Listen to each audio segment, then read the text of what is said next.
Well, first of all, where are you? We see that cars behind you are stopped and stuck.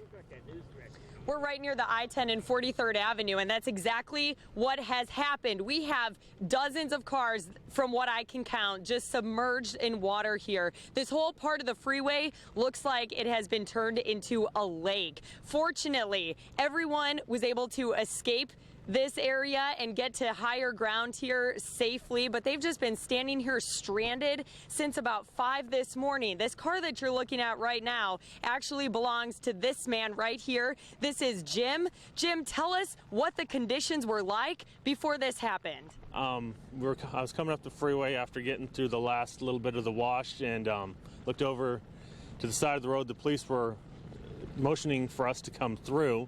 So, listened to the police, kept going, and I was in the middle lane out there, and it started getting a little deeper, and I got washed over this way, and then just had to wait until I could get out of my vehicle. What do you mean by washed over? Did you just start floating away? What happened? Yeah, complete float. It was, pretty much a pontoon boat style as I came over here, and then finally settled where she's sitting now. What was going through your mind as you were floating away along with all of these other cars? Well, I'm late for work, and that I hope everybody's okay and that nobody really runs into her, and maybe it's just a little rain. A little rain. This turned into a lot of rain very fast. Was it difficult to get out of your car with having the water wash in as well? Was there ever a moment of panic? Not panic. I'm a master diver, and I know that if the water is coming up the side of the vehicle, you wait for it to equalize, and then you can safely exit your vehicle without getting an onslaught of water or knocking yourself around.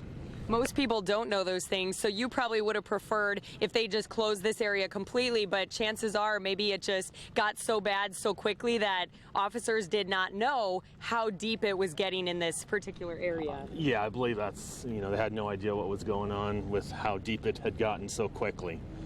They, they're just signaling us on, and here we sit. What's going through your mind now? I mean, what's the conversation been like with the other motorists who are stranded and drenched like you are? Mostly, oh my gosh, I think most of us have been on the line with our insurance companies. That's a good thing for cell phones. And, I've got a wrecker coming, and hopefully I'll be able to get home and to my family and relax for the rest of the day. Wow. Well, it seems like a lot of other people are stuck even on the other side. What do you think when you see that? At least they're not in the water as bad as we are. It might take a little bit to get out of here, but their vehicles are still safe. It will definitely take some time, but we wish you all the best. We're going to continue to keep in touch with you as well and everyone else that's out here and continue to bring you updates on the conditions. We still don't have a final count of the number of cars that are stuck in what looks like a lake out here. But again, the most important thing is that as far as we know, no injuries from this, and everyone has been able to make it out of their vehicles safely. But there's just no telling when they will be able to even get the cars out of here. It is just very bad, and you can see that the rain is still coming down. So if anything, water levels just continue to rise, if anything at all. Jill, walk around, will you? Because it is unbelievable. We're all just glued to your shot to take a look at these cars. This is the freeway. It is the freeway, and this isn't the only freeway that we've seen like this. Earlier, we checked out the area over by the US 60. That freeway is completely closed because of flooding. I know that went through the area near Greenway and the 51 earlier, and then once you approach Shea, that area was also closed because it was underwater, and I saw a few cars stuck exactly like this. But you can see it's just, we have a truck, then we have a 4-door car. Then if you come down to the other side, you'll start to see some SUVs that are actually underwater as well. And if you take a look at the other side of the freeway, those are all the vehicles that were trying to get to work, and then they realized how bad conditions are. So you can see that they just have some people standing at the front where it's blocked off, and these people have been at a complete standstill since about 5 this morning. No one is going anywhere. Jill, I wanted to ask you, I want you to reiterate what that gentleman just told you. Did he say that they were told to go ahead and drive through there?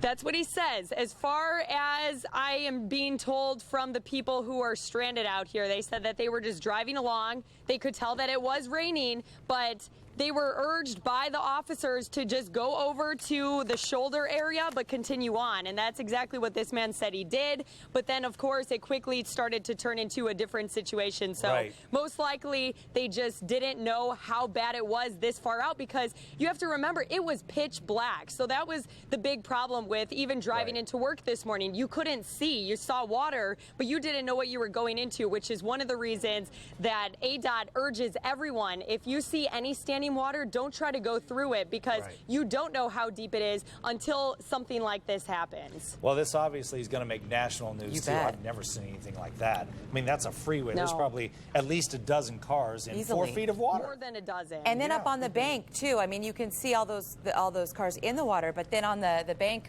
across the way, Jill, behind you, there are countless cars backed up, but they were able to pull off to the side of the road. Those are people that started to be washed to the side and were actually able to make their way up some ways. But you can see tire tracks all over the place. But everyone just describes it that they were going along and then just started floating. They had no control of their vehicles at that point. Well, you're right about, you said earlier, you don't know where that water is going to go. You're right about that.